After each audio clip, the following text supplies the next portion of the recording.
नमस्कार, मी सागर जोशी. आपण पाहत आहात TV9 मराठी. विधानभवन परिसरामध्ये पडळकर आणि जितेंद्र आव्हाड यांच्या कार्यकर्त्यांमध्ये तुफान हाणामारी झाली आहे. पाहूया त्या संदर्भातल्या टॉप 9 घडामोडी.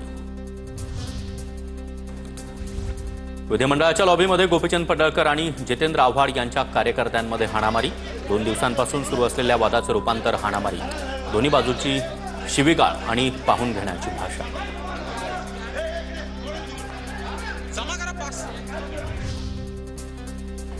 गुंड मला मारण्यासाठी आले होते. विधानभवनात आमदारच सुरक्षित नसतील तर आमदार कशाला राहायचं? सत्तेचा इतका माज का? त्या गुंडांना कुणी पास दिले? जितेंद्र आव्हाड यांचा संतप्त सवाल.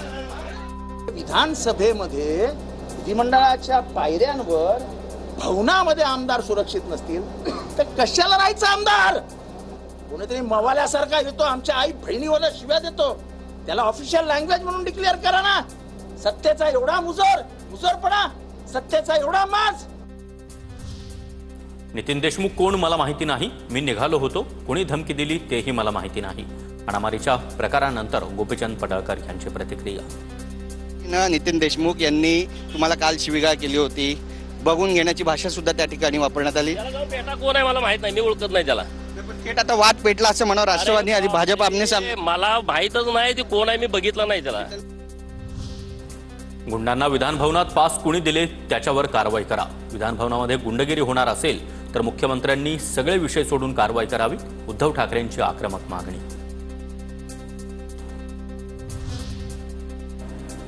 विधानभवन परिसरात झालेल्या हाणामारीनंतर रोहित पवार आणि सना मलिक यांच्याकडून सभागृहात मुद्दा उपस्थित.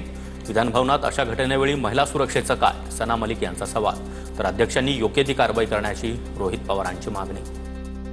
शेलार साहेबांनी जो मुद्दा मांडला तो खरा मांडला, चांगला मांडला, ताईंनी सुद्धा मांडला. त्यामुळे त्याच्यावर म्हणजे या सगळ्या वातावरणावर, एवढ्या गर्दीवर, एवढी लोक इथे असतात, त्याच्यावर तुम्ही एक आदेश काढून अशी मारामारी इथं तरी होऊ नये, कारण त्याची चर्चा आता अख्ख्या महाराष्ट्रामध्ये चुकीच्या पद्धतीने सुरू झाली.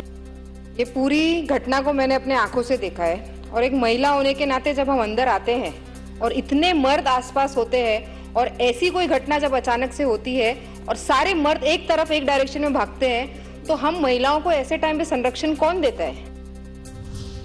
हाणामारीच्या प्रकारानंतर जितेंद्र आव्हाड आणि जयंत पाटील मुख्यमंत्री देवेंद्र फडणवीसांच्या भेटीला.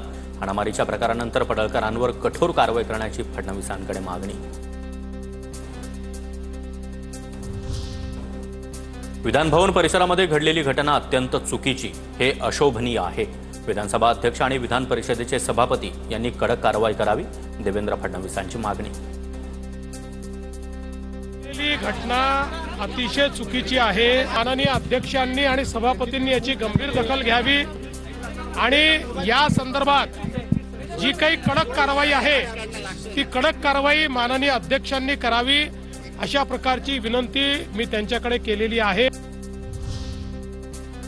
संपूर्ण घटनेचा अहवाल मागवला. घटनेची माहिती घेऊन योग्य ती कारवाई करणार. विधानभवन परिसरामध्ये हाणामारी झाल्यानंतर विधानसभा अध्यक्ष राहुल नार्वेकरांचा इशारा. या संदर्भातला संपूर्ण रिपोर्ट मी मागितलेला आहे.